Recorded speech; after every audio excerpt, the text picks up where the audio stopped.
नमस्कार मित्रों, Joy ride learning stories में आपका एक बार फिर से स्वागत है। आज हम लेकर आए हैं एक अनोखी, गूढ़ और मनोवैज्ञानिक रहस्य से भरी कहानी, राय कृष्णदास जी की कलम से रमणी का रहस्य। चलिए कहानी शुरू करते हैं। लड़कपन में वणिकपुत्र सुना करता कि 7 समुद्र नवद्वीप के पार एक स्फटिकमय भूमि है।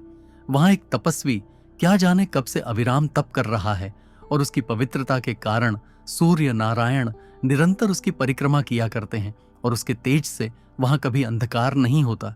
उस यति के एक कन्या है, वही इस संसार में उसकी एकमात्र कुटुंबी है। वह कन्या प्रभात बेला के जैसी टटकी और कमनीय है तथा स्वाति की बूंद की तरह निर्मल, शीतल और दुर्लभ है। उन दिनों वह सोचता कि मैं ऐसी अच्छी सखी पाऊं तो दिन का दिन उसके संग खेलता कूदता रहूं, ऊधम मचाता रहूं। अपने प्रत्येक खेल कूद में वह उसका स्थान नियत कर लेता और कल्पना से उसकी पूर्ति कर लेता।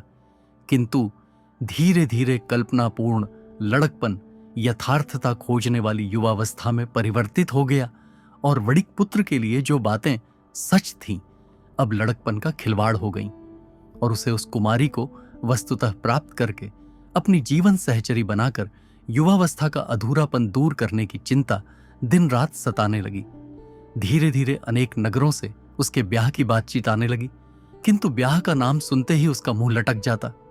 उसकी यह दशा देख उसके पिता ने एक दिन पूछा, हे वत्स, क्या कारण है कि विवाह का नाम सुनकर तुम अवसन्न हो जाते हो? तब उस वणिक पुत्र ने अपना तात्पर्य छिपाकर नम्रतापूर्वक पिता से कहा, तात, वैश्य कुल में मेरा जन्म हुआ है, अतः वाणिज्य मेरा धर्म है।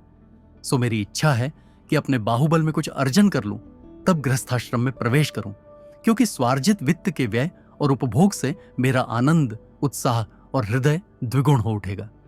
पुत्र, तुमने बहुत उचित सोचा है, और यद्यपि मेरा हृदय तुम्हें छोड़ना नहीं चाहता और तुम्हारे वियोग से तुम्हारी माता की वृद्धावस्था भार रूप हो जाएगी, तो भी तुमने स्वधर्म की बात विचारी है, अतः मैं तुम्हें नहीं रोकूंगा। कल ही मैं तुम्हारे लिए 7 पोत लदवाए देता हूं।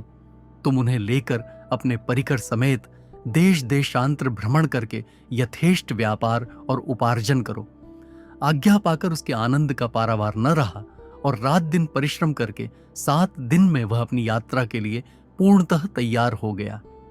8वें दिन प्रातःकाल वह अपने माता पिता से विदा हुआ। उस समय उनकी आंखों में आंसू भर जाने से उनकी दृष्टि धुंधली पड़ रही थी, अतः वे अपनी संतान को ठीक ठीक देख भी न सके। यद्यपि वणिक पुत्र को उनका वियोग सहज न था, तो भी नए देशों के देखने का उत्साह और अपनी कल्पना की प्रेयसी के मिलने की प्रत्याशा से उसका हृदय आनंद से फड़क रहा था। शीघ्र ही वह अपने जहाज पर बैठा और उसका 7 जहाजों का बेड़ा अनुकूल पवन पाता हुआ द्वीप पर द्वीप तय करता गया।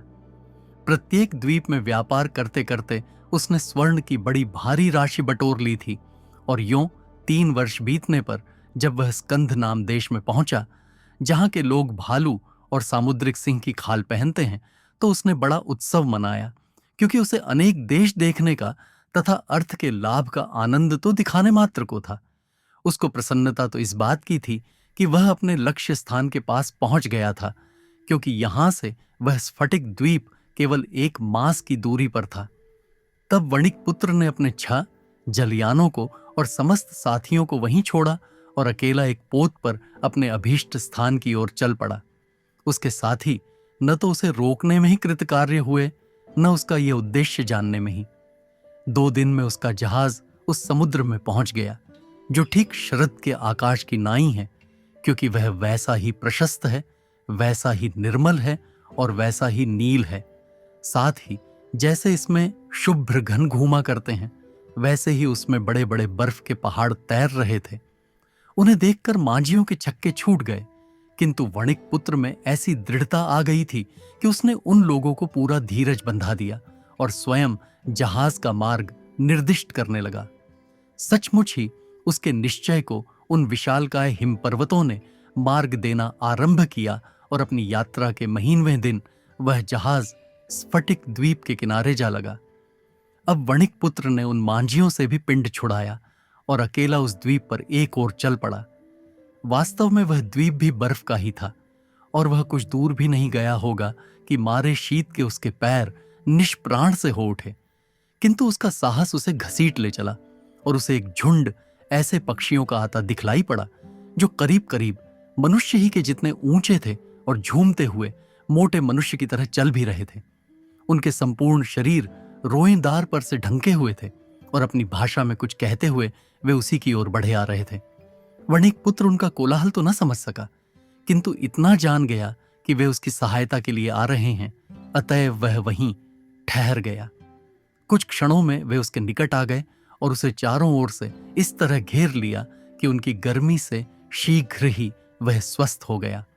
फिर तो पक्षियों का वह झुंड उसके साथ हो लिया और उसे बड़े सुख से मार्ग दिखाता हुआ उस तापस के आश्रम की ओर ले चला। वह झुंड उसे गर्मी पहुंचाता था, जब बर्फ पड़ने लगती थी तब अपने डैनों की आड़ में ले लेता था और रात्रि में अपने डैनों का ओढ़ना बिछौना बनाकर उसे सुख की नींद सुलाता था। इतना ही नहीं, अपने में साहुत्य करके प्रति 7वें दिन उनमें से एक अपना प्राण दे देता था, जिससे 1 सप्ताह तक वणिक पुत्र का उदर पोषण होता था। इस प्रकार 21वें दिन उसे तापस का आश्रम दिखलाई दिया। ज्यों-ज्यों वह उसके निकट पहुंचने लगा, त्यों-त्यों उसकी विचित्र दशा होती गई। उसके मन, प्राण और शरीर में एक ऐसा जबरदस्त तूफान उठ खड़ा हुआ कि उसमें उसका आपा सर्वथा विलीन हुआ जा रहा था। यह अवस्था यहां तक बढ़ी कि उस आश्रम में पहुंचते ही ज्यों उस मुनि कन्या पर उसकी दृष्टि पड़ी, वह पत्थर का हो उठा और मुनि कन्या, जो ललक कर उसके स्वागतार्थ बढ़ी थी, यह दशा देखकर एक चीख मार के बेहोश हो गई। उसका आरव सुनकर तपस्वी अपने एकांत से उठ आया। उसने अपने तपोबल से वैश्य कुमार को पुनरुज्जीवित किया, फिर परिचर्या द्वारा अपनी कन्या की मूर्छा भी दूर की। वैश्य कुमार उस समय एक अद्भुत आनंद के समुद्र में डूब उतरा रहा था, क्योंकि उसने मुनि कन्या की अपने में जो कल्पना की थी वह इसके सामने कोई चीज ही न थी। यह तो आशा के समान लावण्यवती थी, और जब उसने पहले पहल प्रश्न किया, तुम्हें क्या हो गया था, तब उसे ऐसा जान पड़ा कि वीणा का स्वर इस कंठ की छूछी विडंबना मात्र है। कुछ ही क्षणों में तापस अपने एकांत में चला गया और वे दोनों ऐसे घुल मिल गए मानो जन्म जन्म के संगी हों, एवं विविध वार्तालाप करने लगे। इस प्रकार जब 3 प्रहर बीत गए तब वह मुनि पुनः वहां आया और वणिक पुत्र से कहने लगा, वत्स, मैंने जान लिया कि इस कुमारी का जन्म तुम्हारे लिए ही हुआ है, सो इसे ग्रहण करो, मैं इसे तुमको दूंगा। यद्यपि देवता तक इसकी आकांक्षा कर रहे हैं, किंतु मैंने उनसे स्पष्ट कह दिया है कि यह मर्त्य बाला है और मर्त्य से ही इसका संबंध शोभन होगा। परंतु मेरी प्रतिज्ञा थी कि जो मृत्य यहां तक पहुंच सकेगा वही इसका अधिकारी होगा, सो आज तुम आ गए। अब शुभ लग्न में मैं इसे तुमको दे दूंगा। 24 प्रहर तुम हमारा आतिथ्य स्वीकार करो, उसके बाद वह मुहूर्त आवेगा। इतना कहकर वह तो चला गया और मुनि कन्या, जो सिर नीचा किए हुए थी, उसी मुद्रा से उससे बोली, मेरी भी एक प्रतिज्ञा है, उसे तुम समझ लो, क्योंकि बिना उसके पूरा हुए तुम मुझे न पा सकोगे। वणिक पुत्र कहने लगा, चारुहासिनी, वह कौन ऐसी बात है जो मैं तुम्हारे लिए न कर सकूंगा। तुम उसके कहने में संकोच न करो, बस शीघ्र ही मुझे अपनी प्रतिज्ञा सुनाओ, क्योंकि मैं अधीर हो रहा हूं। तब वणिक पुत्र को अपनी चितवन की इंदिवर माला पहनाते हुए उसने दृढ़ता से कहा, जो यहां बसने की प्रतिज्ञा करेगा वही मुझे पा सकेगा, अन्यथा मैं विवाह न करूंगी, क्योंकि पिता को अकेला छोड़कर मैं नहीं जी सकती। कौन उनकी देखरेख करेगा? पिता से अनुनय करके उन्हें उनके निश्चय से विरत करूंगी और आजन्म कुमारी रहने की अनुज्ञा प्राप्त करूंगी। वैश्यपुत्र ने समझा था कि कुमारी कोई बड़ी समस्या उपस्थित करेगी, किंतु उसकी बात सुनकर उसे अत्यंत आश्चर्य हुआ, क्योंकि उसे तो अपने देश की कोई सुधि न रह गई थी, वह तो कुमारीमय हो रहा था। अविलंब ही वह बोला, यह कौन बड़ी बात है, रम्य प्रेमा न जन्मभू, भला इससे बढ़कर कौन देश होगा जहां सूर्य कभी अस्त ही नहीं होता और तुम्हारा पूर्ण चंद्रानन नित्य उदित रहता है। यह सुनकर कुमारी ने अपनी मुस्कान का जादू उस पर फेर दिया। बात करते 24 पहर बीत गए, क्योंकि यहां कभी सूर्यास्त न होने के कारण समय की गणना पहरों से ही होती थी। और वह शुभ घड़ी आ पहुंची जिसकी अभिलाषा वणिक पुत्र को जन्म से ही थी। योगी को मुक्ति से जो आनंद होता है उसका उसे अनुभव सा हो उठा, और विवाह कृत्य पूर्ण करके यति जब अपनी साधना में प्रवृत्त हुआ तब दंपति हाथ में हाथ दिए हुए बर्फ के मैदान में टहलने के लिए निकल पड़े। उस समय वणिक पुत्र को ऐसा प्रतीत हुआ कि वह अपनी शची को लिए हुए नंदन कामन बिहारी इंद्र है। प्रेमालाप करते हुए दोनों आगे बढ़े। वणिक पुत्र का मुंह दिव्य तेज से दमक रहा था। उसने कहा, सखी, मैं यहीं बर्फ काटकर तुम्हारे लिए एक ऐसी गुफा बनाऊंगा कि तुम्हें उसमें शीत का लेश मात्र कष्ट न होगा। किंतु नवपरिणीता ने इसका कोई उत्तर न दिया। वह क्षितिज को एकटक देख रही थी। ऐसा जान पड़ता था कि उसकी दृष्टि उस पटल को बेध कर उसके पार के दृश्य देखने में निमग्न है। कौतूहल से उसकी यह तन्मयता भंग करते हुए वैश्यपुत्र ने पूछा, किस ध्यान में हो? कुछ नहीं, सोच रही थी कि तुम्हारा देश कैसा होगा। क्यों? पति ने उत्सुकता से पूछा। इसीलिए कि वह तुम्हारा देश है, उसकी ममता ने उत्तर दिया। सहसा आर्य कुमार को जन्मभूमि की याद आ गई। माता पिता की विकलता उसका हृदय सालने लगी, तो भी वह बड़ी कठिनता से अपने भावों को सफलतापूर्वक दबाए रहा। किंतु उसकी अर्धांगिनी उन भावों का स्वतः अनुभव कर रही थी। जी से बोली, उत्कट इच्छा होती है वहां चलने की, किंतु साथ ही उसने बेबसी से नहीं, अपने पिता की प्रीति में पककर कहा, ऐसा कहां संभव है। पति पुलक उठा। उसने अपनी प्रेयसी को चूम लिया। यह चुंबन उस तापस कन्या के जीवन में प्रणय का प्रथम चुंबन था। वह अपने को संभाल न सकी। उसका शरीर सनसना उठा, आंखें मूर गईं, किंतु एक ही क्षण में उसकी अकृत्रिम, सरल, नर नारी भेदविहीन उन्मुक्त प्रकृति जहां की तहां आ गई और उसने कहा, चलो, विवाह मंडप ज्यों का त्यों पड़ा है, उसका परिष्कार करना है। दोनों लौट पड़े। 2-3 पहर बाद तापस अपनी साधना से विरत हुआ। नवदंपति कहीं एकांत में बैठे प्रेमालाप कर रहे थे। उसने उन्हें आवाज दी और वे उस ओर चले, किंतु पत्नी सकुच रही थी। इस जोड़ी को देखकर उसके निराकुल हृदय में भी सांसारिकता की एक लहर आ गई, जिसके कारण उसकी प्रशांत दृष्टि हर्ष से चमकने लगी। प्रसन्नता का एक उच्छ्वास लेकर उसने जामाता से कहा, धनी, मेरी साधना में आज तक तेरी स्थाति की चिंता बाधक थी। आज उसे तुझको सौंप कर मैं पूर्णतः निर्मम हो गया। अब तुमको अपने देश जाना चाहिए। मुनि कन्या पति के पीछे आंखें नीची किए खड़ी थी। यह सुनकर उसका हृदय सिहर उठा।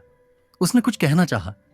पिता से आज तक उसे जो कहना हुआ था उसने निधड़क कहा था, किंतु इस समय उसका हृदय धड़कने लगा। लाज ने उसका कंठ थाम लिया। वैश्य कुमार ने संभ्रम से पूछा, यहां आपकी सेवा, तपस्या और सेवा, ये दो विरुद्ध बातें हैं। तपस्वी को सेवा की क्या आवश्यकता? इसके यहां रहने पर मैं इससे परिचारित होता था, इसके ममत्व से सिंचित होता था, इसलिए नहीं कि मुझे उनकी आवश्यकता थी। नारी जगत जननी है, उनका हृदय दया, माया, करुणा से निर्मित होता है। वहां से इनकी निरंतर वृष्टि हुआ करती है, जो इस धधकते हुए जगती तल को शीतल और हरा भरा बनाए रहती है। उसी वृष्टि को, इनके स्वभाव को इसी दिन के लिए बनाए रखना मेरा कर्तव्य था। आज उसके उपयोग का समय आ गया है। अब अपने गृह क्षेत्र को उस वृष्टि से यह सींचे। उस नवीन गृह को तत्वदर्शी ने समझाया। तो क्या हम लोग आपको ऐसे ही छोड़ दें? उसने शंका की। तपस्वी ने उत्तर दिया, यही तो मेरी सबसे बड़ी सेवा होगी। तुम ही सोचो कि तुम लोगों के यहां रहने से मेरे मार्ग में विक्षेप के सिवा क्या होगा। गृही और गृह त्यागी का साथ नहीं हो सकता। मुझे तो एकांत दे दो।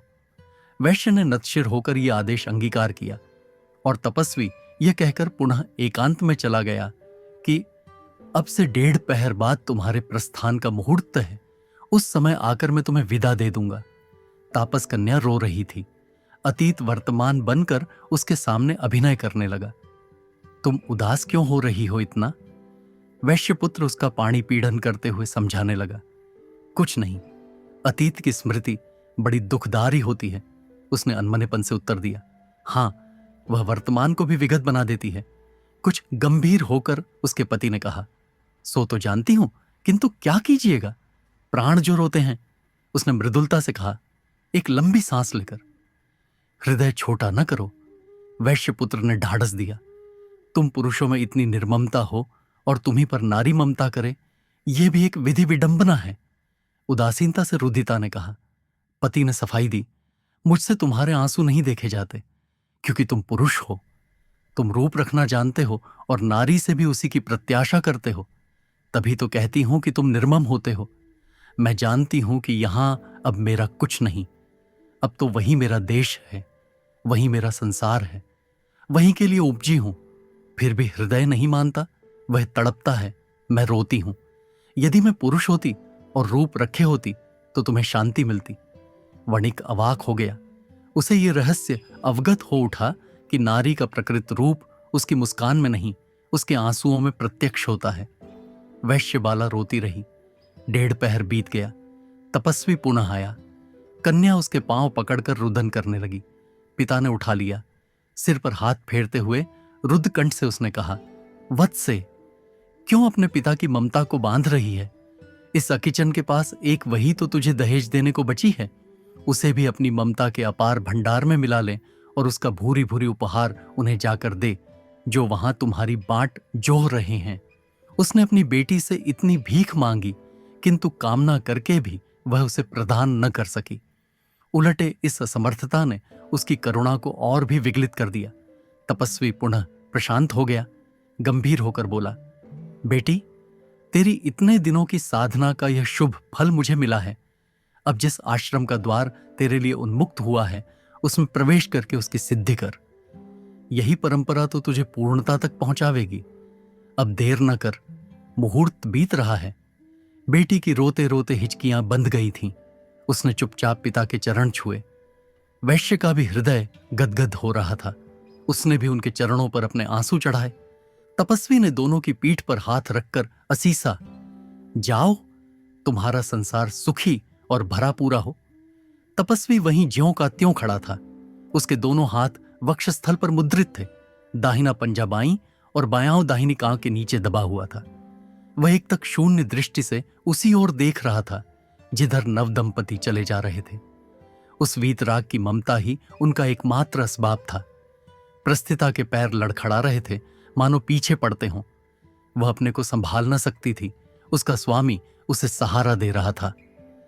देखते ही देखते वे ओझल हो गए और उसी क्षण उस निर्मम की आंखों से ममता की 2 बूंदें टपक पड़ी। अगर आपको यह कहानी पसंद आई हो तो वीडियो को लाइक करें और चैनल को सब्सक्राइब करना न भूलें। धन्यवाद।